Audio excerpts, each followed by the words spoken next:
double murder trial taking place in Walterboro. Late today, jurors heard testimony that gunshot residue was found on Murdaugh's hand, shirt, raincoat, and the seatbelt in his car.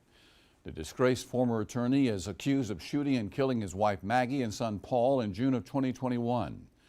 SLED agent Megan Fletcher testified the gunshot residue test was done within 6 hours of the murders. She added that the residue can be detected if someone touched a firearm, fired a firearm, or was in the vicinity of a firearm when it was fired. Also today, Murdaugh's alleged financial crimes admitted into evidence for the first time. Our Sam Perez is in Colleton County with today's details. 3 witnesses took the stand today, and this time the jury was present for all of it. This comes after Judge Clifton Newman ruled that the state can use Murdaugh's alleged money problems to suggest motive for the murders. Jeannie Seckinger, Ronnie Crosby, and Megan Fletcher testified on Tuesday. The entire morning focused on testimony concerning Murdaugh's alleged financial crimes. The sickest feeling you could feel in the world. I knew that he was stealing all this money. That's how Seckinger explained she felt after discovering that Murdaugh was allegedly misappropriating funds, taking money from clients and putting them into a fake account.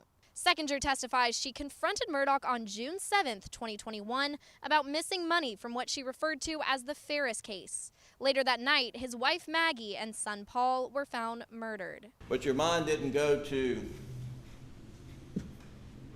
gosh, I bet he killed his wife and son because I asked him about the Ferris fee, right? No.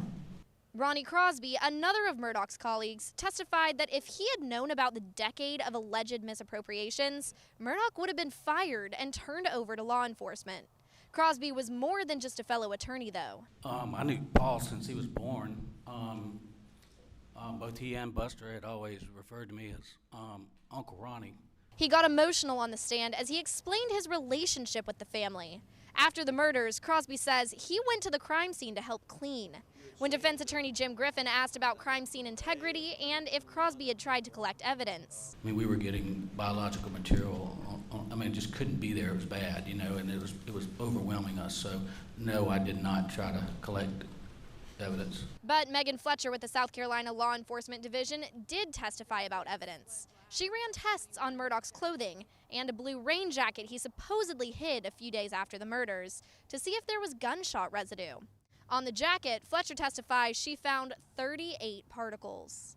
Can you look at the ladies and gentlemen of this jury and tell them in your opinion, your expert opinion, how that number of particles of gunshot residue primer, what is that consistent with? If somebody was wearing this coat inside out, I would say that it's consistent with being in the vicinity to the discharge of a shooting. Given that it's on the inside, in order for it to be consistent with transfer, an object or objects with a high amount of gunshot primer residue on it would have had to transfer to it. If a recently fired firearm was wrapped up inside that jacket, would that be consistent with your findings? There is a possibility of that, yes, sir. Court has wrapped up for the day, but Fletcher will take the stand on Wednesday morning at 9:30 to be cross-examined by the defense. Reporting in Walterboro, Sam Perez, News 19 WLTX.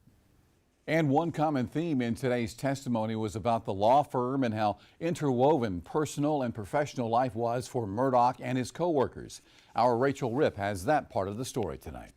Throughout testimony today, both Creighton Waters with the prosecution and Jim Griffin with the defense asked witnesses how close their relationships were with the defendant, asking how long they knew Alec, what they thought of his family, and how well they really knew him. Earlier today, Jeannie Seckinger, Alec's former law firm chief financial officer, testified that she knew Alec since high school and worked with him for over 20 years. She testified that PMPED was like a brotherhood, a family, saying that when Alec's dad was admitted to the hospital on June 7, 2021, everything stopped and the law firm became a support system for Alec. Ronnie Crosby, a former law partner of Alec's at the firm, testified that later that night, after Maggie and Paul were murdered, law partners, including himself, drove to Moselle as soon as they heard news. Crosby testified he was extremely close to Paul and gave his eulogy. Tell me a little bit of how you knew Paul.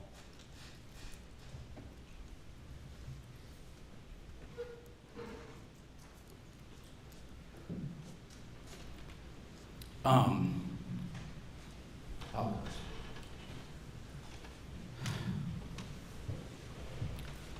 knew Paul since he was born. Both he and Buster had always referred to me as Uncle Ronnie. We lived just across the way from each other, so I got to know him. I don't know if he's used to, when he got into hunting, he hunted a lot on my property, he and Buster. I have a farm right here in Calhoun County where I grew up. Crosby testified that Alec told him repeatedly after the murders how much his son Paul loved Crosby, adding that he and Alec got emotional after those conversations.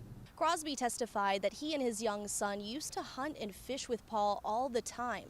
In fact, the night of the murders, Crosby testified that he and his son had just finished getting their boat ready to go on a deep-sea fishing trip that they actually invited Paul to, but Paul said that he had to work.